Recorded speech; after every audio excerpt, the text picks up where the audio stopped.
Hello everyone.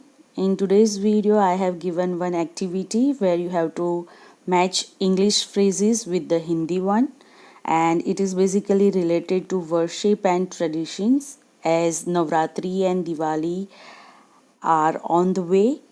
So it is very helpful to you. At the end of the test I have given the correct answers. Those sentences, if those are new for you, just note them down and learn with this activity. Hope you will enjoy this video.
If you like this video, then don't forget to press like button, share it with your friends and colleagues.